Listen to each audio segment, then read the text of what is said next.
What is up, RavensFlock? Huge shout out for your support for the 410 Sports Talk. Chance and Glenn are the best in the business. They're killing it right now. They love talking Raven talk. Make sure you go subscribe to their channel.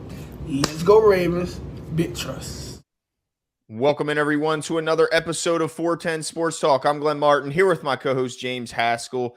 And of course, in this episode, as the title shows, we're going to talk about the newest addition to the Ravens flock and a bit of a surprise in that it's such a known name. Maybe not surprising that they added someone to the group, but I think the name is the surprising part just before camp. But first and foremost, Jimbo, how you doing tonight? Good, man. Good. Like you said, surprising move, and I'm excited to talk about it. How are you doing? Hanging in there? It's the start of the weekend.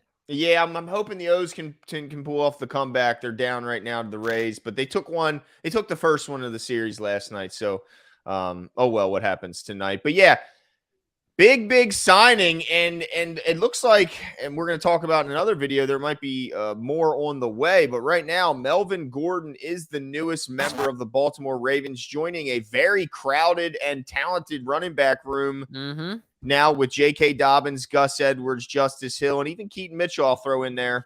But, you know, this is a big name, a guy who's a former really high draft pick, a guy who's been a 3-down back on multiple different teams, been the workhorse. What was your first reaction? How surprised were you when you saw the deal? You know, I was not incredibly at first. Actually, yeah, I was surprised. And I thought the first thing that came to my head, this is a message / contingency for the JK situation. Maybe it's a little bit more either developed or fractured than we thought. Like maybe the situation with JK is maybe further down the road from moving on from him, or the relationship is more fractured than we're anticipating. Either way, I think it's a message. So my first reaction was I was surprised. And my second one immediately went to JK. And the thing I'll say, Glenn, that was interesting to me is that James Robinson today also signed with the New York Giants. Yep. So two former 1,000-yard backs who have been serviceable on other teams, with two players that are openly complaining about their contract status, have now had players added to their rooms that should at least make them turn around and look over their shoulder. Right now, James Robinson is no Saquon Barkley. Heck no, not even close. He has, when he's healthy, he has put up pretty great numbers in spots and been serviceable. And I think that right now in Melvin Gordon's career, you can say the same thing for him, where you can see him as being healthy, being serviceable, right? So yeah, I mean, a big name. He's got some production under his belt for sure with the Chargers, and then even with the Broncos, had a bit of an issue, a whole a tiss last year. But I think everybody did. And we're gonna really, I think the conversation you're gonna have is around what it means, what all this means. But I want to throw this question at you because this is another thing that I thought. What do you think? Does this mean anything for the future of Patrick Ricard? Because now this is another back, right? Like, is Pat officially in your mind solely in the tight end room? Or is this like we'll take Pat's money and give it to run? You know what I mean? Like, they're going to have 4 running backs and no Pat? Or, you see what I'm saying? Yeah, no, I didn't think about the Pat Ricard angle. I think he's probably at this point not considered in the same camp as the running backs like he was under Greg Roman since he was a fullback. I think he's definitely more of a hybrid tight end / So you fullback. Don't think this should make him nervous at all?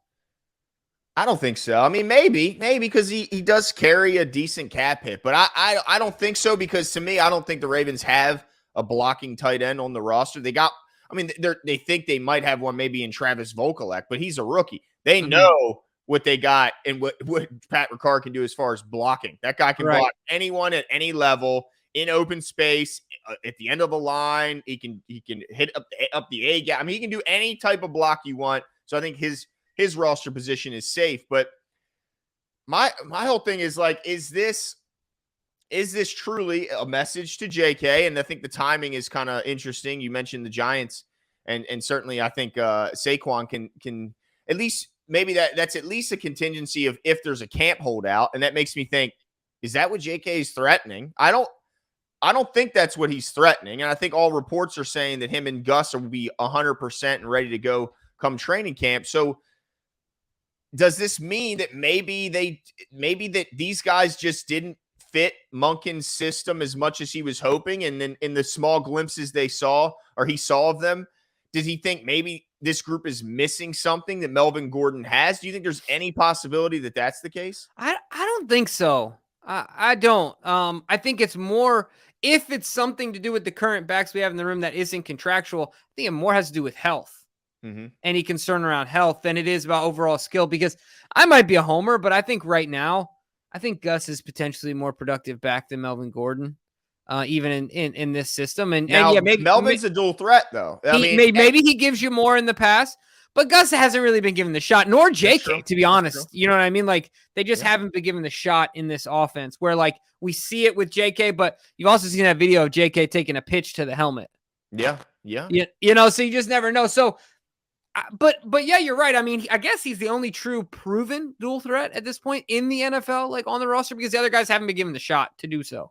Right. But I think everyone expects JK to do just fine in that role. And to your point, I think Gus is a bit underrated as a pass catcher. His first few seasons, he caught every single ball thrown his way. Yeah. What else can you ask a guy to do? So while not given a ton of opportunities, he made the most of them. Yeah, for sure.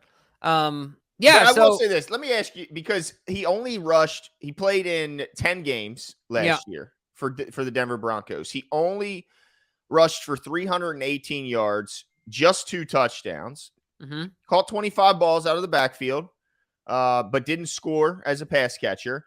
He's only had one season where he went over 1,000, and that was in 2017. So he's clearly not being brought in to be, like, in my opinion, to be the guy. So maybe, and this is, I don't know, maybe Gus's hips, because didn't he have like a hip cleanup or something like, or he had something. Yeah. Maybe Gus is just not on schedule to participate in training camp, and they just needed a body. I just wonder if the name is, because like it doesn't shock me they added a body, but the name is why it's like, this has to be more than just a camp body, because we both expect JK not to play in the preseason and Gus not to play in the Well, they're not going to make Justice play every damn snap, because he's a valuable special teamer and adds something as a pass catcher and a third running back. So what are they just going to give every snap to Keaton Mitchell? I mean, they had to bring in someone, but just the name recognition. Am I reading too much into the fact that he's got such name recognition?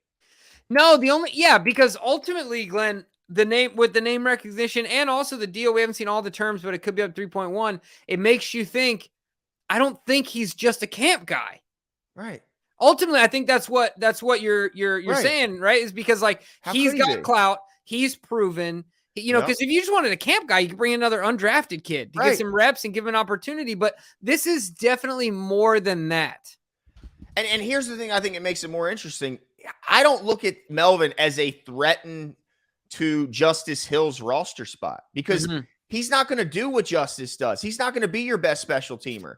So if anything, that's telling me they're going to either keep 4 running backs, or he's a threat to one of those top 2 guys. Like, because I don't think he's just not a threat to what Justice does. Isn't it funny that we're talking about Justice the least as like, you know what I mean? It's just ironic that the role, Exactly. Right. But it is. So in that way, it is a bit weird.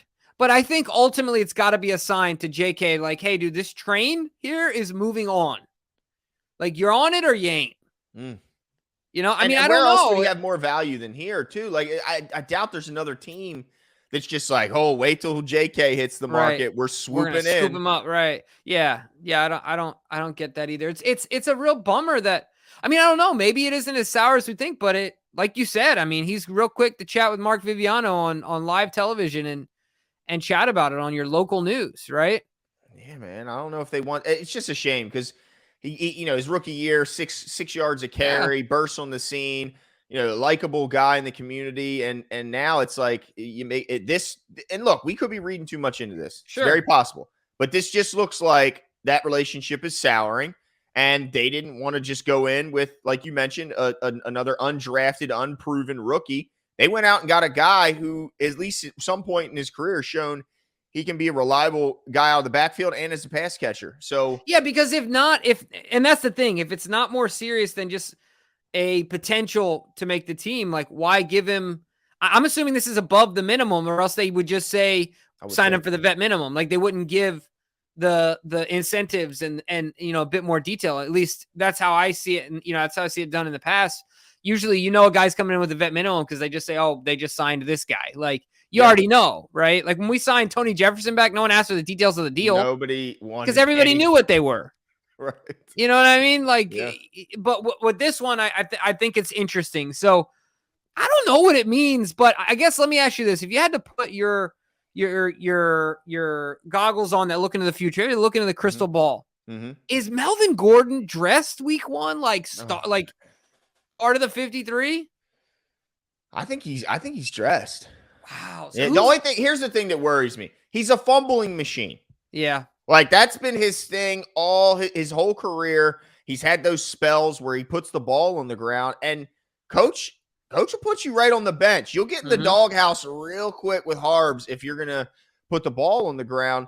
But at the same point, Jimbo, if Gus isn't ready, I don't see Harbs putting him out there week 1 if he's not, getting a pretty good workload in training camp and showing that he's in football shape and all those things it takes to be an NFL running back.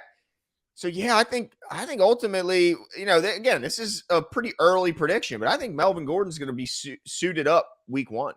Yeah, man, that's who I don't know if I'm as confident as you, but I also don't know if I see it any other way. It just seems like a bit of a commitment from a name standpoint, and then the money standpoint, just to have him sitting there, hanging on the sideline or on the practice squad. Not a special teamer. Yeah, what's he gonna right? Exactly. What's he gonna on a special team? So, but could he make the practice squad? I maybe because the market how it is, like maybe. But here's so suppressed. He started 6 games last year. He started 6 games. He played in 10 total. He fumbled 5 times. Oh, that team was a dumpster fire too. That was. Yeah. But still, I mean, you're absolutely right. You can control holding on to the football. You can't blame that on other people, right?